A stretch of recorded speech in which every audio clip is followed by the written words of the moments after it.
Senhoras e senhores, eu sou o Tadeu Rodrigues. Esse é o podcast Literário Rabiscos. Tudo bem, Lua Ferreira? Tudo bem, Tadeu Rodrigues? E eu sou a Lua Ferreira. Espero que seja mesmo, senão eu estaria te confundindo. Poxa, mas aí você está com graves problemas, porque você está ao meu lado desde sexta-feira, Tadeu Rodrigues. Estamos gravando pertinho hoje. Bem pertinho. Na sua cidade. Na minha cidade. A gente está numa vida super boêmia esses dias, né? Nossa, estamos mesmo. E pensar que hoje, na verdade, o episódio vai ser bem diferente, né? A gente fez uma cobertura de um livro e estamos gravando presencialmente nós dois, como fazia tempo, né, que a gente não gravava. Bom gravar presencialmente, né? É muito melhor. Vamos para os serviços de hoje. Vamos lá. A MIA, Mostra Independente de Artes, estará promovendo nesta sexta-feira, 12 de agosto, marca aí no seu calendário, às 14 horas, uma oficina de escrita criativa com a queridíssima Mel Duarte e a Clara Verbuck no Céu das Artes. E ao final vai ter um lindo sarau aí com a slammer Maria Isabel e a poeta e cantora Tini Taga.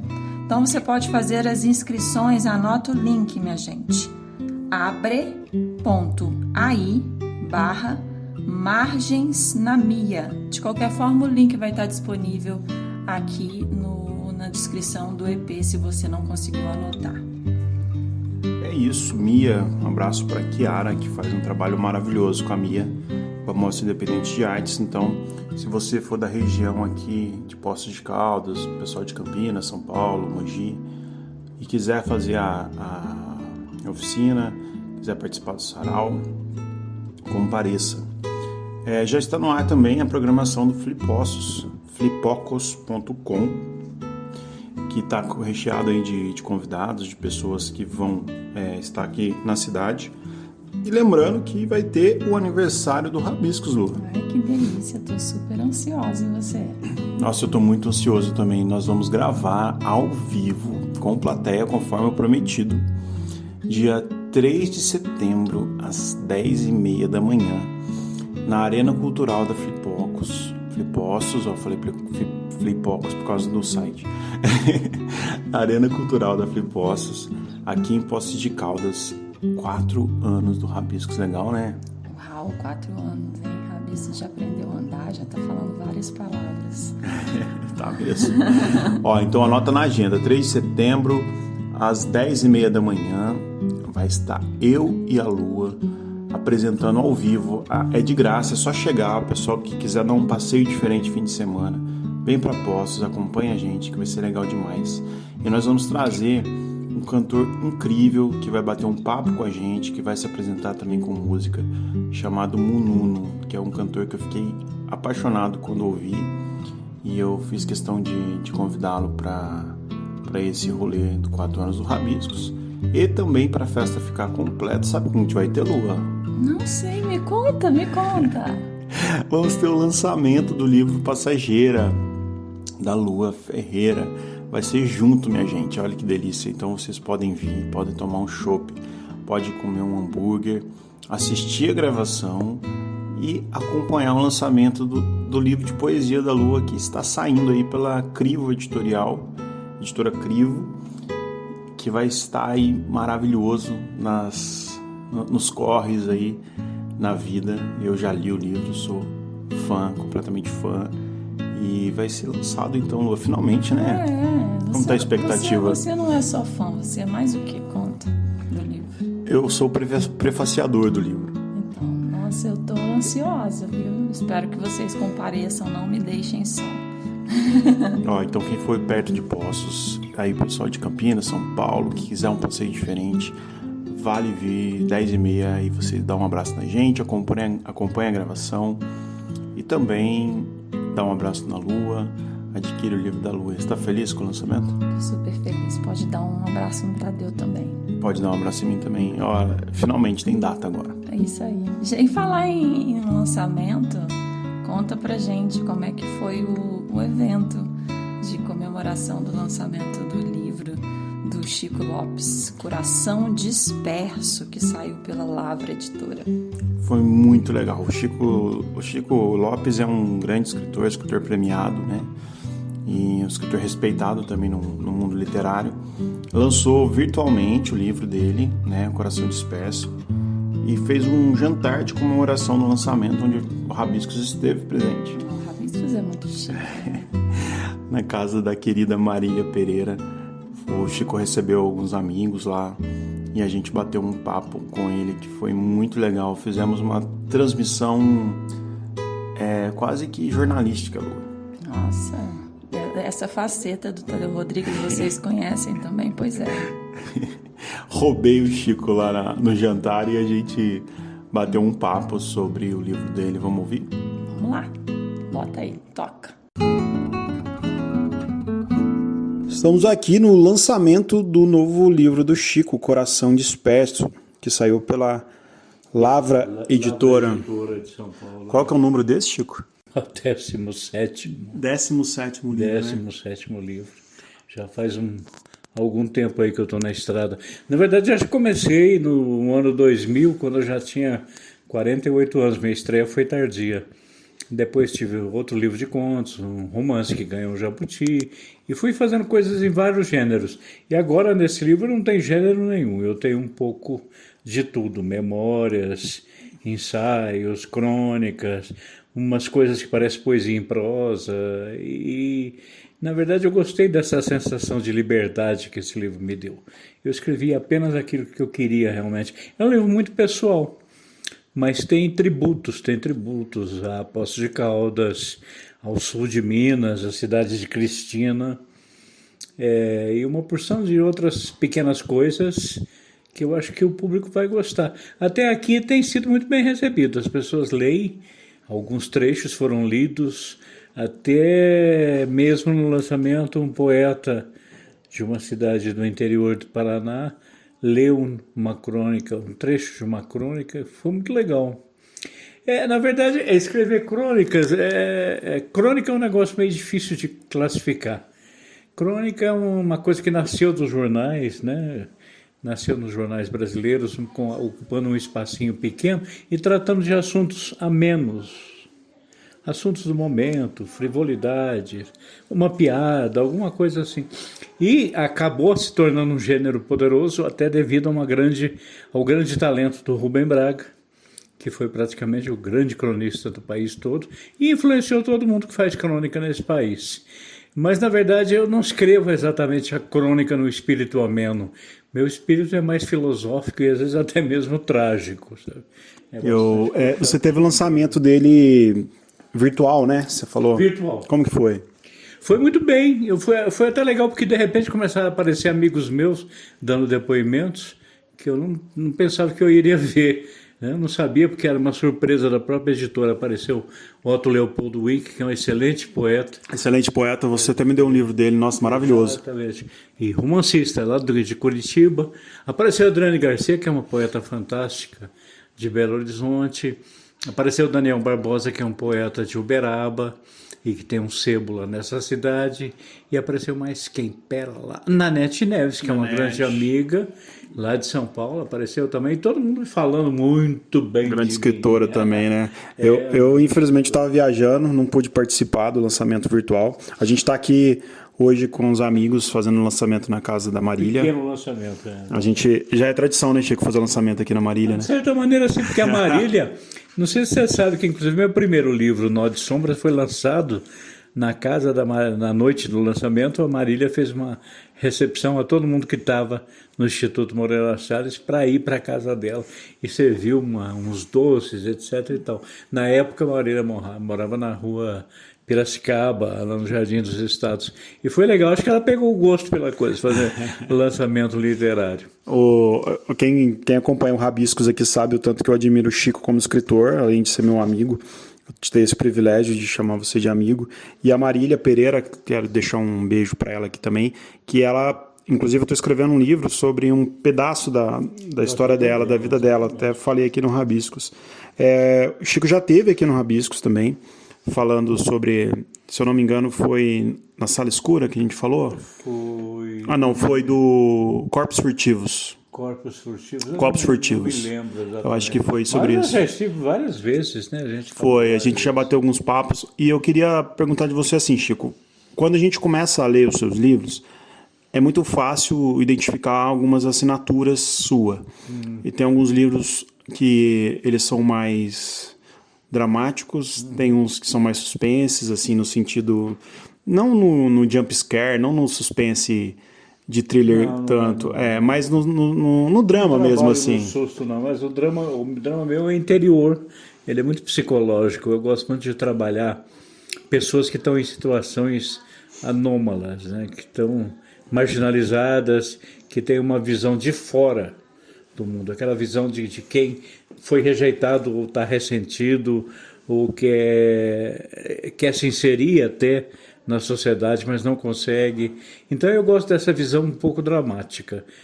Às vezes ela é muito dramática. Então, em alguns casos, nos livros, por exemplo, O Estranho no Corredor, que ganhou o Jabuti, é a história de um cara totalmente fora da possibilidade de se adaptar. Ele foge do interior para a capital, da capital ele volta para o interior, mas ele está sempre sendo perseguido por algo ou alguém.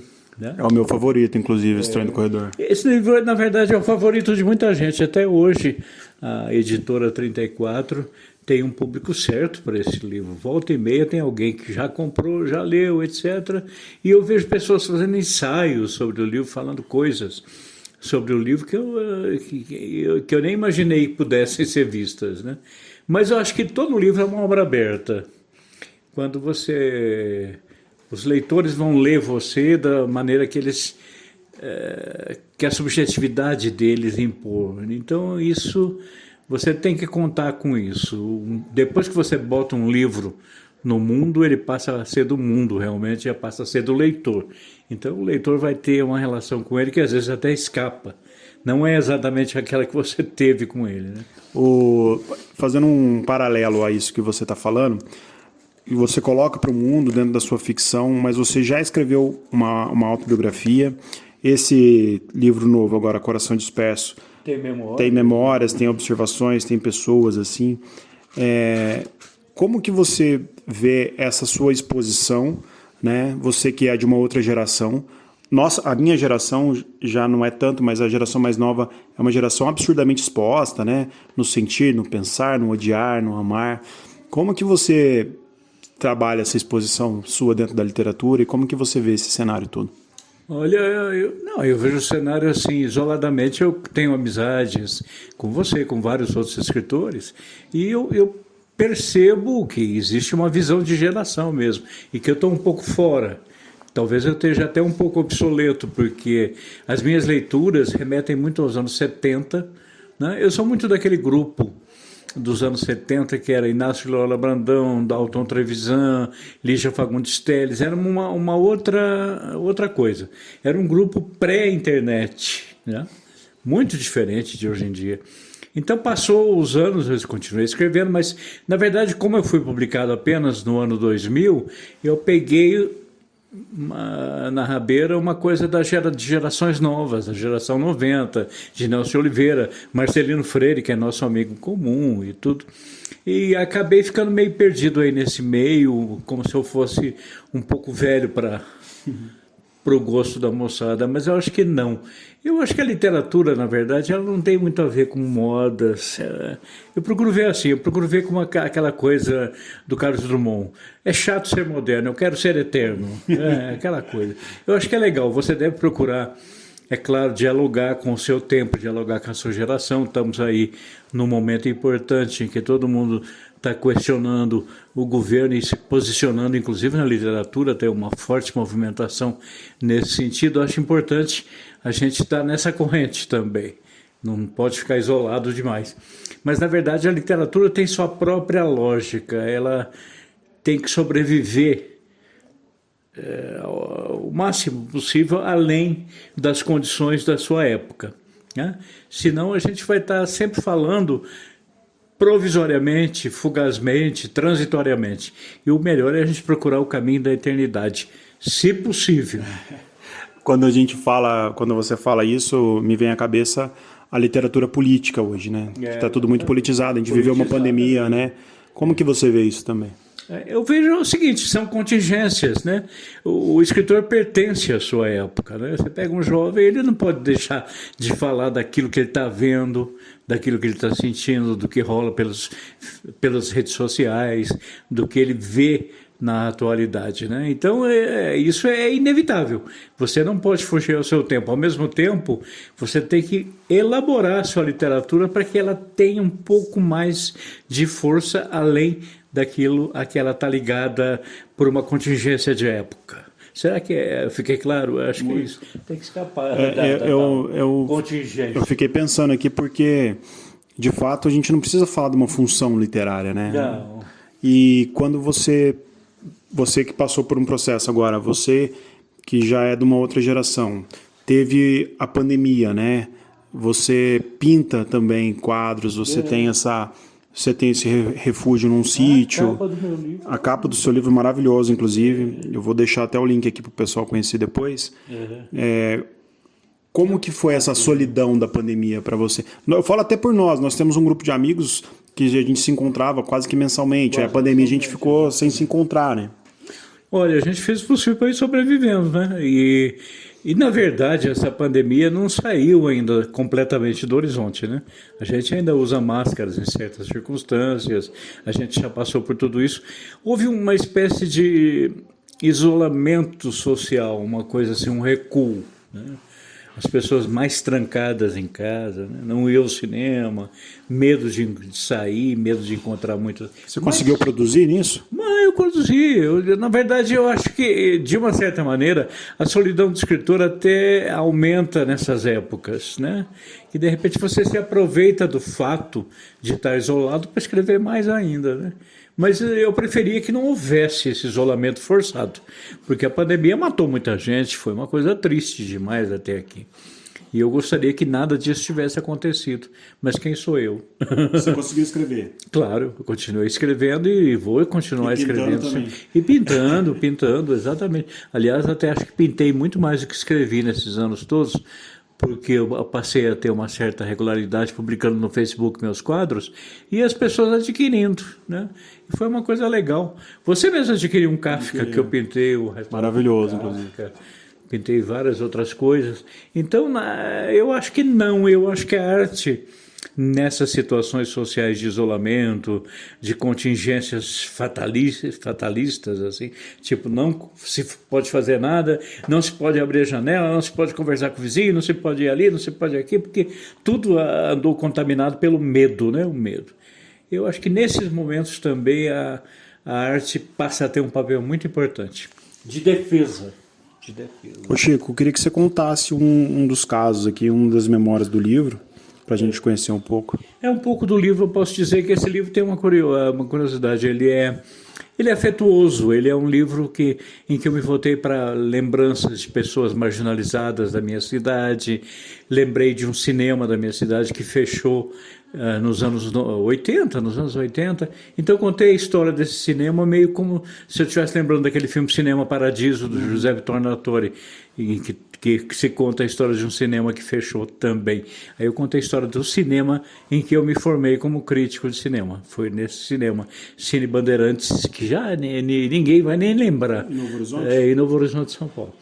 E falo também do impacto que teve o sul de Minas sobre mim, numa crônica chamada Por El Camino Verde. Eu falo até de Cristina, de um fotógrafo de lá que é um poeta também, Ninil Gonçalves, que é um dos melhores fotógrafos desse país.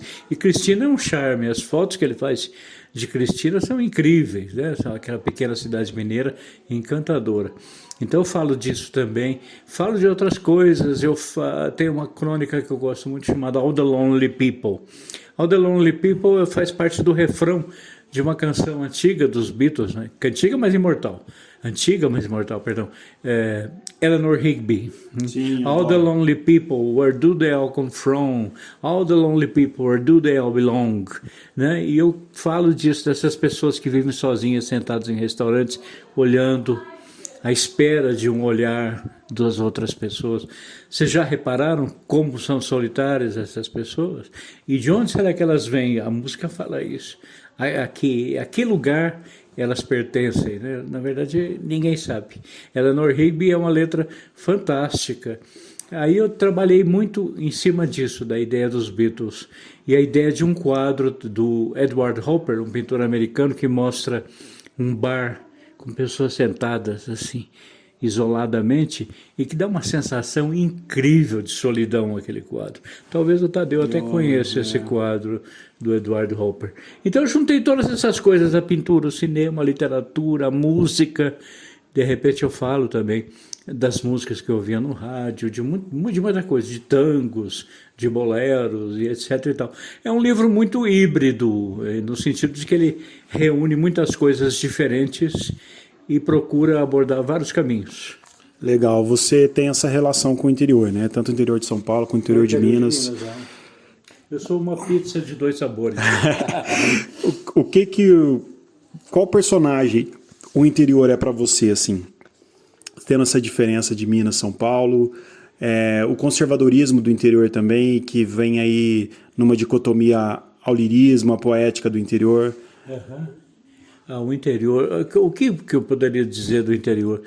Como eu nunca vivi em cidades capitais, eu nunca vivi em cidades grandes, só passei por elas e observei, ficando alguns dias mais ou dias menos, na verdade, eu acho que falar do interior para mim é quase inevitável, uma fatalidade, porque eu estou nele desde que nasci. Então, eu acho que isso me propiciou uma capacidade de observação que eu acho que me torna um caso diferente de outros escritores. Eu acho que eu vejo com mais transparência e com mais profundidade aquilo que muita gente ignora.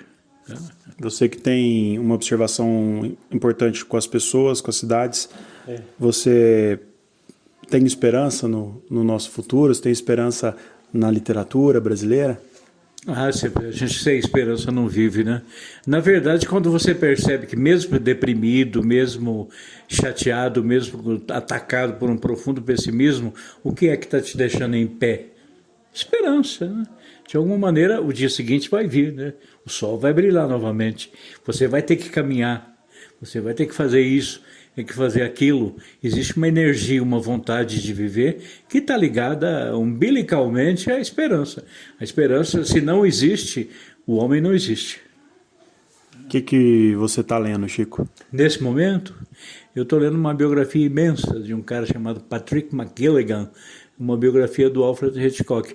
Um amigo me deu de presente. É um negócio imenso, quase 800 páginas. É a vida dele. Em inglês eu estou lendo, porque eu leio muito inglês e traduzo. Também sou tradutor. E eu estou achando fantástico. A vida de um homem célebre como ele, praticamente o cineasta mais conhecido do mundo em todos os tempos, é um negócio que ensina muito para a gente, porque há um determinado momento que ele sofre reveses e fracassos, e reage, sobe e tenta outra vez, mas de qualquer maneira ele, como todo ser humano, acaba muito mal também. O fim da vida do Hitchcock foi um negócio muito triste. Hitchcock, Chico sabe tudo, é super fã. Praticamente eu sei tudo sobre a vida dele, de tanto ler biografias a respeito e de ver todos os filmes dele várias vezes, eu acabei desenvolvendo uma espécie de fixação por ele, né?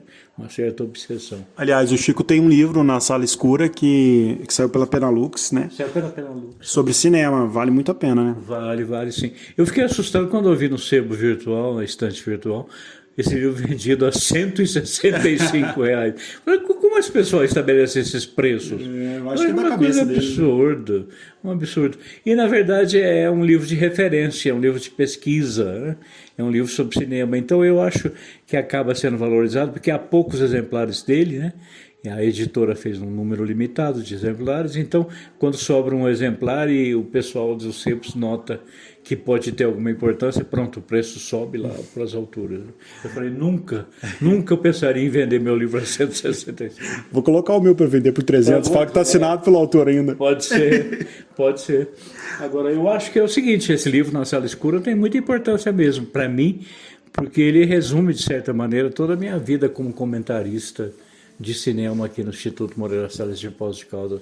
Foram 18 anos comentando filmes e vendo filmes diariamente, praticamente, às vezes 2 ou 3 um dia só.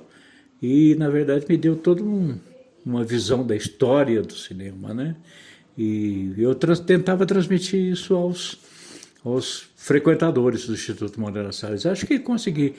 No meu lugar ficou o Marcelo Leme, que continua fazendo as apresentações. Acho que houve uma parada agora com a pandemia, deu uma parada nas apresentações do Instituto, mas com certeza ainda vão voltar, né? O Marcelo, inclusive, estão construindo lá agora um cinema de verdade, tá com estrutura de cinema aqui na Casa da Cultura, aqui na cidade. Ótimo. Porque quando eu comecei, a gente exibia filmes em VHS, no telão, depois DVD, né? E aos poucos tudo isso vai acontecer naturalmente. O Marcelo é muito competente para levar isso em frente. Eu acompanhava muito lá. O Chico, você que tem uma história aí dentro dessa dramaturgia toda literária, dentro desse apelo humano, das pessoas profundas que você cria, você tem medo? Você tem medo de quê? Do futuro, às vezes, eu tenho medo. Eu tenho muito medo do futuro político desse país, que está vivendo um atraso político incrível, né? Então eu tenho muito medo de decisões reacionárias, de conservadorismo, de racismo, de maldade. Eu sinto no país um ar de crueldade, as pessoas sendo cruéis em nome de Deus. Uma coisa absurda. Eu não posso aceitar isso de maneira nenhuma. Então eu tenho muito medo dessa monstruosidade que se criou nesse país. Uma monstruosidade que para muita gente parece natural, mas para mim é inaceitável. Chico, onde o pessoal encontra o livro? Onde o pessoal te encontra? Pois é, pode me procurar pelo Facebook, vão achar facilmente Chico Lopes. E no link da Editora Lavra, pelo Facebook, ele está lá à disposição do pessoal que quiser adquirir, tá? Comigo também. Eu vou colocar o link aqui na descrição do episódio para o pessoal acessar. Então, Chico, obrigado mais uma vez aqui no Rabiscos. Imagina, quantas vezes for necessário. A gente para quem está em casa, nós estamos tomando um vinho, comendo um capelete aqui na Casa da Marília. Tá sendo muito legal, né? Muito bom. Aí, papo bom, Lua.